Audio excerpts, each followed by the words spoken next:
Bonjour à tous, bienvenue sur Vie TV. Je voudrais partager avec toi aujourd'hui une très courte exhortation, simplement te conseiller d'apprendre à endurer le rejet des hommes. Le rejet qui vient de la part des hommes parce que tu refuses de fonctionner comme ces hommes te demandent, de faire des choses qui sont contraires à ce que Dieu dit dans sa parole. On va rapidement lire un passage, Luc chapitre 14, verset 26.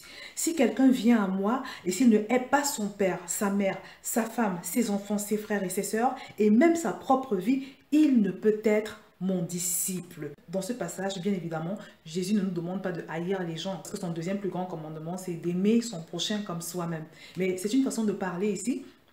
Et Jésus veut simplement nous dire que si tu n'es pas capable de te retrouver en conflit avec ton meilleur ami à cause de Jésus, c'est que tu n'es pas digne de lui, c'est que tu ne peux pas être son disciple. Si tu n'es pas capable d'accepter, d'endurer le rejet, même de tes parents, c'est que tu ne peux pas être son disciple. Pourquoi? Parce que comme je l'ai expliqué dans un de mes statuts de Facebook d'hier, je pense bien, 9 fois sur 10, quand les gens viennent te faire des propositions, ils n'ont pas prié avant. Ils n'ont pas pris la peine d'interroger Dieu pour savoir si Dieu est dans leur projet. Et en général, ils viennent te faire des propositions. Parfois, c'est une association dans un projet quelconque. Parfois, c'est une proposition d'aider les gens. Ça peut être toutes sortes de choses, mais souvent il s'agit d'associations. Quand les gens te proposent de t'associer à un projet, ou ils te proposent de poser une certaine action, parce qu'ils pensent que cette action est une action positive, favorable, et que toi au même moment, tu n'es pas à l'aise avec l'idée qu'on te propose, tu n'as pas la paix du Saint-Esprit, tu ne sens pas que le Seigneur t'autorise à le faire.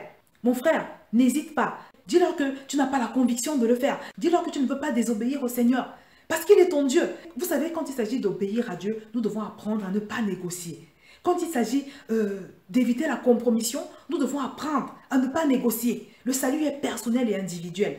Et laisse-moi te dire que Dieu te promet une récompense ici-bas et même là-haut. Surtout que quand tu t'engages dans un plan, dans un projet, dans toute chose, et que Dieu n'est pas d'accord avec ce que tu fais, tu n'es pas en sécurité. Parce que Dieu n'assure que les projets pour lesquels il a donné son accord. Dieu n'est obligé d'assurer que des projets pour lesquels il a donné son aval, pour lesquels nous l'avons consulté et nous sommes sûrs qu'il est d'accord. Mon frère, ma soeur, pas de négociation quand il s'agit d'obéir à notre Seigneur. Il te promet par ailleurs que ton obéissance est récompensée. La pire chose que j'ai eue dans ma vie est arrivée à la suite d'une proposition qu'un proche chrétien m'avait faite. Il m'a fait une proposition que j'ai acceptée comme ça, sans vraiment être d'accord à 100%, par naïveté aussi, j'avoue. J'ai accepté par complaisance, pour faire plaisir et pour me montrer conciliante. C'est un choix qui m'a coûté des années et des années de douleur. Je m'étais retrouvée dans un piège dont je n'avais pu sortir que 7 années plus tard. 7 années à cause d'une décision. Donc mon frère, ma soeur, plus que jamais, celui qui doit déterminer tes choix dans ta vie, celui qui doit déterminer tes décisions, c'est le Saint-Esprit et personne d'autre. Et ça, ne le négocie avec personne. Parce que ça peut te coûter très cher. Ça peut même te coûter la vie. Aucun homme n'est plus intelligent que ton Dieu. Aucun homme sur la surface de la terre, ni ton père, ni ta mère, ni ton meilleur ami, ni je sais pas qui. Aucun homme n'est plus intelligent que ton Dieu. On va lire un autre passage dans Marc chapitre 10 au verset 29. Jésus répondit, je vous le dis en vérité, il n'est personne qui ayant quitté à cause de moi et à cause de la bonne nouvelle, sa maison ou ses frères ou ses sœurs ou sa mère ou son père ou ses enfants ou ses terres ne reçoivent au centuple présentement dans ce siècle-ci des maisons, des frères, des sœurs, des mères, des enfants et des terres avec des persécutions et dans le siècle à venir, la vie éternelle. Bien aimé, je voudrais t'assurer aujourd'hui qu'avec Dieu, on ne perd jamais.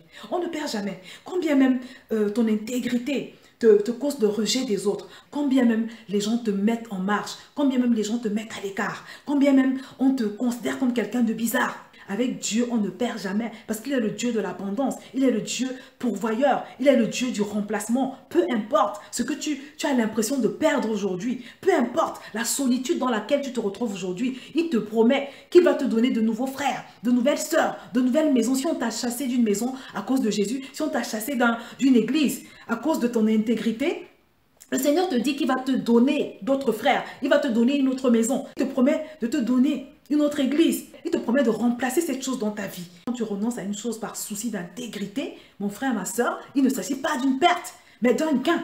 La plupart du temps, au travers de ces choses ou de ces personnes que nous avons parfois l'impression de perdre, c'est Dieu qui est en train de nous délivrer. C'est Dieu qui te délivre du non-accomplissement. C'est Dieu qui te délivre d'obstacles qui t'empêchait d'avancer avec lui. Donc je t'invite, mon frère, ma soeur, à prier. Et c'est la prière que je fais également tous les jours pour que le Seigneur t'accorde la grâce, la capacité, le courage. Parce que cela demande très souvent du courage, de dire non quand tu dois dire non. La capacité d'accepter, d'endurer le rejet, d'accepter d'être mise en quarantaine. Demande au Seigneur le courage d'accepter de te retrouver momentanément seul. Parce que cette solitude ne va pas durer longtemps. Il s'agit d'une bonne solitude. Et de toutes les façons, tu ne peux pas être seul. Parce que la parole de Dieu te dit qu'il est avec toi tous les jours. Donc tu n'es jamais seul en réalité. Et je t'assure qu'il vaut mieux te retrouver tout seul avec Dieu, plutôt que de te retrouver avec plusieurs personnes qui favorisent ta perdition. Donc mon frère, ma soeur, pas de négociation quand il s'agit d'obéir à la voix du Saint-Esprit. Parce que Dieu est le seul à être Dieu dans ta vie. Et il ne doit partager sa gloire avec personne. Reste ferme et comme je le dis toujours, souviens-toi que Dieu et toi, vous formez la majorité absolue. Si Dieu est avec toi, personne ne peut se tenir contre toi. Je vais m'arrêter là et je te dis à très bientôt sur VTV.